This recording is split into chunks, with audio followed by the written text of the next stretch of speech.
Dear UPSC BPSC and other state PSC aspirants, यहाँ पे हमने एक कोशिश की है कि जो 365 है उसको कैसे आपको नोट्स बनाना है और कैसे किसी टॉपिक को हम समझते हैं। I have tried to make a notes here by dividing them into various sections and subsections. You can see here कि रसिया यूक्रेन क्राइसिस बहुत ही अहम टॉपिक है ये, और इसको हम समझते हैं कि न्यूज़ में क्या था, इसकी हिस्ट्री को समझते हैं, फिर आखिर क्या कारण था, रूट कॉजेज क्या रहे हैं इस क्राइसिस के, यूक्रेन क्या चाहता है, रसिया क्या चाहता है, क्यों रसिया यूक्रेन में इतने ज़्यादा अपने इंटरेस्ट को दिखाता है, और वेस्टर्न जो कंट्रीज हैं उनकी अपनी क्या इंटरेस्ट हैं, वो क्या चाहते हैं, भारत ने अपनी क्या रिस्पॉन्सेस दिखाई हैं, और भारत के अपने कंसर्न्स क्या हैं। जो भारत के कंसर्न्स होंगे ना वो ऑलमोस्ट अदर कंट्रीज के भी कंसर्न सिमिलर होंगे, या वर्ल्ड पे जो इम्पैक्ट होगा ऑलमोस्ट इम्पैक्ट इंडिया पे होगा। सो द ग्लोबल इम्पैक्ट्स क्या हुआ, including on the impacts on India, और इंडिया का करंट अप्रोच हम देखते हैं कि क्या है, और वे फॉरवर्ड में आप कैसे उत्तर लिखेंगे। So if you are having any kind of mains like BPSC का मेंस है या फिर यूपीएससी का मेंस हो, so you can utilize this material, as well as if you are facing any interview then you can use this material. I am Deepak and you're watching ISPCS Factory. Since I have been a student of international relations, so I can briefly guide you regarding this. थोड़ा सा map को समझ लेते हैं। देखिए यहाँ पे है रसिया, ये जो मैप दिख रहा है, और इसके वेस्ट में आपको दिख रहा है यूक्रेन, और ये वाला जो रीजन है ये है क्रीमिया। यहाँ पे देख रहे होंगे 2014 में रसिया ने क्रीमिया को एनेक्स कर लिया, यानी अपने अंदर मिला लिया, और ये वाला जो रीजन आपको दिखाई दे रहा है ये है ब्लैक सी। ठीक है, तो आप देख रहे हैं कि ब्लैक सी क्यों एक्सेस चाहता था ना, इसलिए ये क्रीमिया वाला रीजन ले लिया। और इसके बाद अब जब आपने मैप को देख लिया ब्रीफली, तो अब आइए जानते हैं कि आखिर न्यूज़ में ऐसा क्या था और क्यों रसिया और यूक्रेन का झगड़ा हो रहा है। सबसे पहले अगर आप इतिहास जानेंगे तो कैथरीन द ग्रेट, इन्होंने यूक्रेन के अधिकतर क्षेत्रों को रसिया में मिला लिया था लेट 1700s में।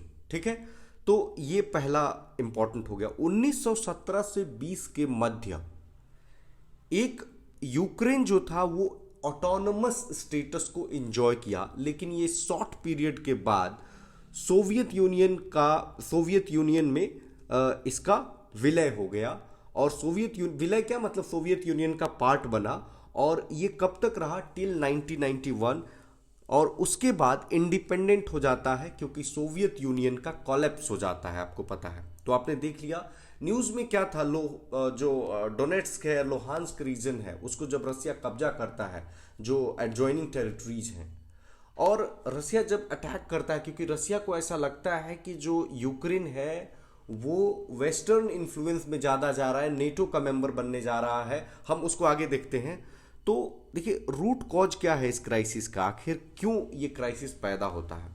पहला तो ये क्राइसिस है कि रसिया का और यूक्रेन का बहुत ही क्लोज कल्चरल टाइज रहा है, और यूक्रेन इस कल्चरल टाइज को, चाहे वो पॉलिटिकल, इकोनॉमिक, हिस्टोरिकल, कोई भी कल्चरल टाइज हो, यूक्रेन उसको ब्रेक करने की कोशिश कर रहा था, और इसलिए रसिया को ये चीज़ ठीक नहीं लगी।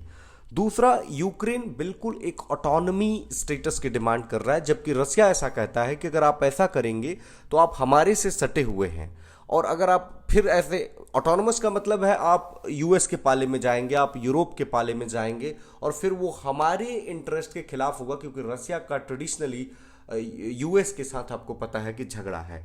ठीक है, नेटो का यानी नॉर्थ अटलांटिक ट्रीटी ऑर्गेनाइजेशन का जो ग्रोविंग इन्फ्लुएंस है in the erst while Soviet union, इस चीज़ को भी रसिया को ठीक नहीं लगता है, और अब जो बचे हुए एरियाज हैं उसमें यूक्रेन एक न सिर्फ मेजर एरियाज है, बल्कि यूक्रेन रसिया का एक बफर का काम कर रहा है, बिल्कुल सटा हुआ इलाका है, तो रसिया कभी नहीं चाहेगा कि वो नेटो के इन्फ्लुएंस में आ जाए।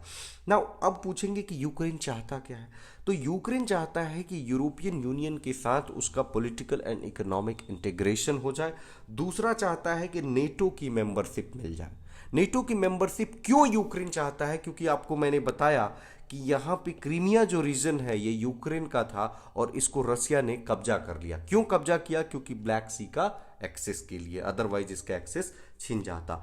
तो सिक्योरिटी मिल जाएगी यूक्रेन को, क्योंकि आपको पता है नेटो का कोई भी मेंबर पे अगर अटैक होगा तो नेटो के सारे मेंबर्स उस पर अपने पे अटैक समझेंगे। ये क्या है, एक डिफेंस अलायंस है, ठीक है। तो ये हमने बता दिया। अब आप पूछेंगे रसिया क्या चाहता है और रसिया यूक्रेन में इंटरेस्टेड क्यों है। तो रसिया हमने बताया कि एक बफर चाहता है बीच में, ठीक है। दूसरा है कि अब अभी हमने ऊपर चर्चा किया कि ऐतिहासिक और सांस्कृतिक जो टाइज हैं उसको मेंटेन रखना चाहता है। 8 मिलियन यानी 80 लाख रूस के जो एथनिक रसियंस है, मतलब जो रसियन निर्जातीय है, वो यूक्रेन में रहती है और उनके इंटरेस्ट को प्रोटेक्ट करना चाहता है रसिया। रसिया चाहता है कि जो नेटो का 1997 का पोजीशन था वही बरकरार रहे, क्योंकि उसके बाद भी आप जानते हैं कि नेटो ने आगे बढ़ा है। तो नेटो रसिया फाउंडिंग एक्ट हुआ था 1997 में, तो उसमें ये बात कही गई थी कि कोई नया इंफ्रास्ट्रक्चर बिल्डिंग नहीं बनाया जाएगा टू स्टेशन द ट्रूप्स को वहां रखने के लिए। तो ये बात रसिया चाहता है कि ऐसा फिर से कायम किया जाए, और रसिया चाहता है कि उसका जो सुपर पावर का इमेज था, आपको पता है जब आपने कोल्ड वॉर पढ़ा होगा तो सुपर पावर राइवलरी पढ़ी होगी। ये बेसिकली एक जो capitalist economic and political system of the West and communist या यूं कहें कि socialist capital economic and political system of the Russia के बीच एक कॉन्फ्लिक्ट था, ठीक है। Now response from the West क्या हुआ ना कि मिन्स्क एग्रीमेंट 1 जो 2014 में हुआ और मिन्स्क एग्रीमेंट 2 जो 2015 में हुआ, इसकी फेलियर हो गई। इस एग्रीमेंट में क्या था, इस एग्रीमेंट में यही था कि इस रीजन में स्टेबिलिटी को लाई जाए। जो एथनिक रशियंस हैं, रशिया है, यूक्रेन है, इनके बीच बातचीत हो और इस बातचीत के माध्यम से यहाँ पे स्टेबिलिटी को कायम की जाए, जियो political, Jio economic and Jio strategic stability को कायम की जाए। नाउ इन्होंने रेजोल्यूशंस लाए at various platforms like United nation security council, United nation general assembly and IAEA international atomic energy agency against Russia. ये लोग रेजोल्यूशंस लेकर के आते हैं, और सिर्फ रेजोल्यूशंस लेकर नहीं आए, ये लोग उन देशों पे भी दबाव बनाना शुरू किए थ्रू सैंक्शंस या थ्रू अपने डिप्लोमेसी के जो उनके तंत्र हैं, ताकि रसिया को प्रेशराइज किया जा सके।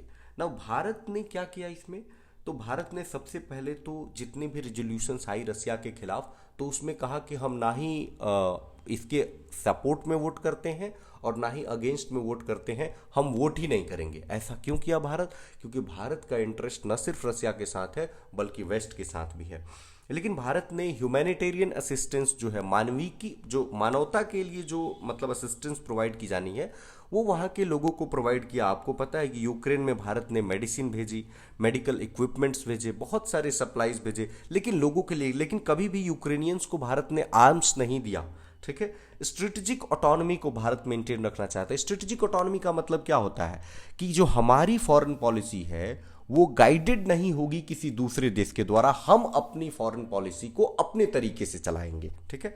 On safe and sustainable solution based on international norms and principles, मतलब कि आप एक ऐसा सॉल्यूशन ढूंढिए जो न सिर्फ सेफ हो बल्कि सस्टेनेबल भी हो। आपको सस्टेनेबल का मतलब पता होगा कि जो न सिर्फ इस जनरेशन का ख्याल रखे बल्कि अगले जनरेशन का भी ख्याल रखे, और वो जो अंतर्राष्ट्रीय नॉर्म्स बनाए गए हैं, अंतर्राष्ट्रीय जो प्रिंसिपल्स हैं, उन पे खरा उतरता हो, ठीक है। भारत हमेशा से इस चीज का हालांकि समर्थक रहा है, लेकिन भारत के समक्ष कुछ चुनौतियां भी हैं। आइए देखते हैं क्या है। पहली चीज, भारत के जो संबंध हैं वो रसिया के साथ भी ठीक है और यूएसए के साथ भी ठीक है। तो भारत कभी नहीं चाहेगा कि इन देशों के का जो बैलेंस है वो बिगड़े, और यही कारण है कि भारत ने न्यूट्रलिटी स्टैंड को अपनाया। दूसरी तरफ अगर इस तरह का कॉन्फ्लिक्ट होगा तो रसिया, आपको पता है कि वेस्ट का दुश्मन है, तो रसिया चाइना के क्लोज जाएगा, और रसिया जब चाइना के क्लोज जाएगा तो वो हमारे इंटरेस्ट में नहीं होगा। ऑलरेडी आपको पता है कि हम क्वाड, इंडो पैसिफिक, इस तरह से वेस्ट के साथ मिल करके जो है वो इन इंस्टीट्यूशंस में या ये कहें कि इन फोराज में हम शामिल हो रहे हैं। तो रसिया चाइना का जो बोन हेमी होगा वो हमारे इंटरेस्ट में तो नहीं होगा। इंडिया का जो इन्वेस्टमेंट है वो रसिया के एनर्जी सेक्टर में, और जो रसिया का फार ईस्ट जो एकदम ईस्ट वाला सेक्टर है, तो उसकी डेवलपमेंट में तो उसको लेकर के खतरा उत्पन्न हो गया है, क्योंकि जो भारत का प्राइवेट सेक्टर है वो अब रिलक्टेंट है, वो नहीं चाह रहा है कि मतलब इन चीज़ों में इन्वेस्ट करें। इसके पीछे दो कारण है। पहला कारण है अमेरिका का सैंक्शन, और दूसरा कारण है कि जो रूस के बैंक से उनको स्विफ्ट सिस्टम से निकाल दिया गया है। स्विफ्ट सिस्टम का आप इतना मतलब समझिए कि जब इसमें बैंक्स नहीं होंगे तो बिजनेस करने में इनको दिक्कत आएगी। आपको स्विफ्ट पे आंसर लिखने को नहीं आएगा, बस आप इतना लिख देंगे कि जब रशियन बैंक्स का स्विफ्ट से एक्सक्लूजन हो गया है तो ऑफ कोर्स जो ईज ऑफ डूइंग बिजनेस की हम जो बात करते हैं तो वो और भी डिफिकल्ट हो जाता है। नाउ आर्म्स ट्रेड का कंसर्न है इंडिया का, क्योंकि रसिया जो है अभी भी भारत को सबसे बड़ा आर्म्स का सप्लायर है। सिप्री का रिपोर्ट कहता है कि हमने जो इंपोर्ट किया आर्म्स का, उसमें 69% इंपोर्ट किया रसिया से 2012 से 16 के मध्य, और 2017 से 21 के मध्य हमने 46% इंपोर्ट किया। इंडिया और यूके के काफ़ी हेल्दी रिलेशनशिप्स हैं, चाहे वो क्लाइमेट चेंज हो या फिर इंपोर्ट हो, एक्सपोर्ट हो, यानी ओवरऑल ट्रेड हो, तो इस तरह की चीज़ों पे। लेकिन जब इस तरह की बात आई कि इंडिया न्यूट्रलिटी स्टैंड को अपना रहा है तो एक एक्सपेक्टेशन गैप इमर्ज होकर सामने आ रहा है, और यही कारण है कि इंडिया भी हैप्पी नहीं है कि इंडिया क्यों जो है वो तेल खरीद रहा है, डिफेंस टाइज इतना रख रहा है रसिया के साथ। तो ये कुछ कंसर्न्स हैं जो इंडिया के सामने हैं। नाउ आइए देखते हैं कि इस पूरे जो मतलब वॉर है या फिर यूं कहे कि क्राइसिस है, इसका पूरे वर्ल्ड पे और साथ ही साथ इंडिया पे क्या इम्पैक्ट पड़ा। सबसे पहले तेल के दामों में वृद्धि। आपको हमेशा पता है जब भी कहीं भी वॉर होगा और खासकर इन रीजन्स में होगा जो ऑयल सप्लाइंग कंट्रीज हैं, तो यहाँ पे तेल के दामों में वृद्धि होगी। अब हमारे लिए चिंता का इसलिए विषय हो जाता है क्योंकि भारत तीसरा सबसे बड़ा जो तेल का आयातक देश है आफ्टर चाइना एंड यूएसए। एक नंबर में तेल का आयात चीन करता है, 2 पे अमेरिका और 3 पे भारत करता है। और एक मतलब यहाँ पे डॉलर इंक्रीमेंट का मतलब 10,700 एक डॉलर नहीं होगा, मतलब ऐसा समझिए कि बैरल होगा शायद। एक बैरल पे 10,700 करोड़ रुपए का हमें नुकसान सहना पड़ेगा। ठीक है। दूसरा चीज होगा कि मुद्रास्फीति, इन्फ्लेशन आ जाएगा ना। फिर इन्फ्लेशन आएगा तो कॉस्ट ऑफ लिविंग जो है वो हमारी गिर जाएगी, मतलब कॉस्ट ऑफ लिविंग बढ़ जाएगा तो जो स्टैंडर्ड ऑफ लिविंग है वो हमारी गिर जाएगी, जीडीपी में गिरावट दर्ज की जाएगी। बहुत सारे जो फ्रेजाइल रीजन्स है उसमें पॉलिटिकल इंस्टेबिलिटी पैदा हो जाएगी, जैसे कि श्रीलंका में आपने देखा कि जो रसिया यूक्रेन का वॉर है, क्यों? क्योंकि आपको पता है कि जो वीट का एक्सपोर्ट होता है और Russia Ukraine major suppliers of the wheat हैं, न सिर्फ वीट, सनफ्लावर ऑयल। तो जाहिर सी बात है कि दिक्कत हो जाएगी ना। तो आपने श्रीलंका का क्राइसिस जब हम लोग देखेंगे तो उसमें देखेंगे कि कैसे ये क्राइसिस भी एक इंपॉर्टेंट रोल प्ले किया। गैस की जो दाम है उसमें वृद्धि दर्ज की जाएगी तो इंपोर्ट का बिल बढ़ेगा, और जब इंपोर्ट का बिल बढ़ता है तो इसमें जो करंट अकाउंट डेफिसिट है वो बढ़ जाता है। एग्रीकल्चर पे बुरा प्रभाव पड़ेगा, क्यों? क्योंकि हमें फर्टिलाइजर नहीं मिल पाएंगे, क्योंकि रसिया जो है 15% नाइट्रोजीनियस फर्टिलाइजर और 17% पोटास फर्टिलाइजर का क्या करता है, मतलब प्रोड्यूसर है और मतलब ट्रेड करता है।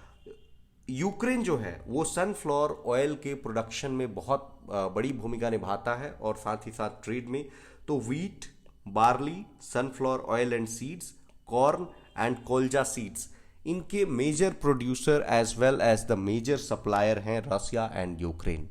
तो अगर ये वॉर होता है तो देखिए ना इन चीज़ों की सप्लाई पे कितना बुरा असर पड़ेगा। नाउ मेटल्स, रसिया कुछ चीज़ों का मेजर प्रोड्यूसर है जैसे टिटेनियम, पैलेडियम, रफ डायमंड। तो जाहिर सी बात है जब वॉर होगा तो इनके प्रोडक्शन पे असर पड़ेगा, प्रोडक्शन पे असर पड़ेगा तो इंडिया का जो डायमंड ट्रेड है वो घट गया।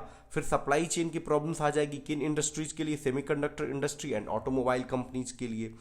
इंडिया का एक्सपोर्ट में गिरावट दर्ज की गई, खासकर फार्मा और टी में, क्योंकि भारत से करीब करीब 18% भारत का जो टी खरीदता है वो सिर्फ रसिया खरीदता है। तो कहाँ से, वहाँ पे ऑलरेडी वो डिफेंस में खर्चा करने लगेगा, कहाँ से पैसा आएगा?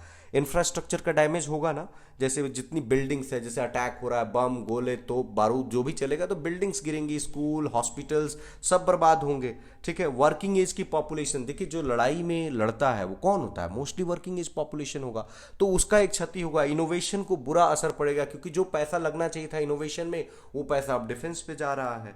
तो और साइकोलॉजिकल एंड हेल्थ कॉस्ट तो होंगे ही, धुआं निकलेगा, हेल्थ प्रॉब्लम्स होंगी, डिजीज होगा, बहुत सारी प्रॉब्लम्स होंगी, आपको डर बना रहेगा कब आपके घर पे अटैक हो जाए। तो ये चीज़ें हैं। इंडिया का करंट अप्रोच है कि इंडिया चाहता है कि हम स्ट्रेटेजिक ऑटोनॉमी को मेंटेन करें, सभी से अच्छे रिश्ते बरकरार रखें, ताकि जो पॉलिसी स्पेस है उसको मैक्सिमाइज करें, अपनी नेशनल इंटरेस्ट को प्रायोरिटी दें ओवर द ब्लॉक पॉलिटिक्स। हम किसी गुट में शामिल ना हो, गुटबाजी ना करें, और यही कारण है कि इंडिया को डिस्काउंटेड रेट पे ऑयल फर्टिलाइजर रसिया से मिले। डिप्लोमेटिक एक्टिविज्म इंडिया ने दिखाया अपने ऑपरेशन गंगा, बीपीएससी 67 का जो री एग्जाम हुआ उसमें आया भी था ये। तो ऑपरेशन गंगा हमने चलाया और इसमें करीब 18 देशों से हमने न सिर्फ भारतीयों को बल्कि विदेशी लोगों को भी इवैक्यूएट किया, और हम जो है वो बैलेंस कर रहे हैं रसिया और यूक्रेन को, और साथ साथ रसिया और वेस्ट को भी, और ह्यूमैनिटेरियन असिस्टेंस तो चला ही रहे हैं। वे फॉरवर्ड में आप लिखेंगे कि कोल्ड वॉर मेंटालिटी को खत्म करना होगा, और इसके लिए जितने भी स्टेक होल्डर्स हैं उनको मल्टीपल फोरम्स पे उनको उनके साथ डायलॉग्स करने होंगे, और जो भी ग्लोबल इंस्टीट्यूशंस हैं जैसे यूनाइटेड नेशन, इन बॉडीज की रिफॉर्म्स की आवश्यकता है ताकि इनको ज़्यादा पावर दिया जा सके, और करंट वर्ल्ड को ये रिप्रेजेंटेटिव हो, करंट जो चेंजिंग जियोपॉलिटिकल वर्ल्ड है उसके रिप्रेजेंटेटिव हो।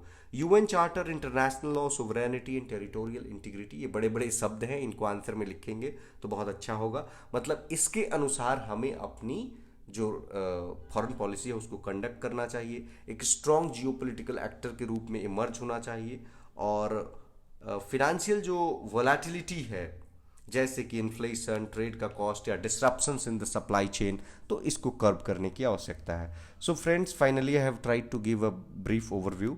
इसके बाद हम श्रीलंका क्राइसिस हो गया, फिर I2U2 हो गया, G20, G7, some of the topics we are going to cover here. और जो करंट अफेयर्स है हमारा वन लाइनर, अब तो थोड़ा सा उसको और एक्सपैंड करेंगे, तो उसको हम लोग रिज्यूम करने वाले हैं वेरी सुन। सितंबर 18 तक का हम कर चुके हैं, उसके बाद का हम करेंगे। धन्यवाद।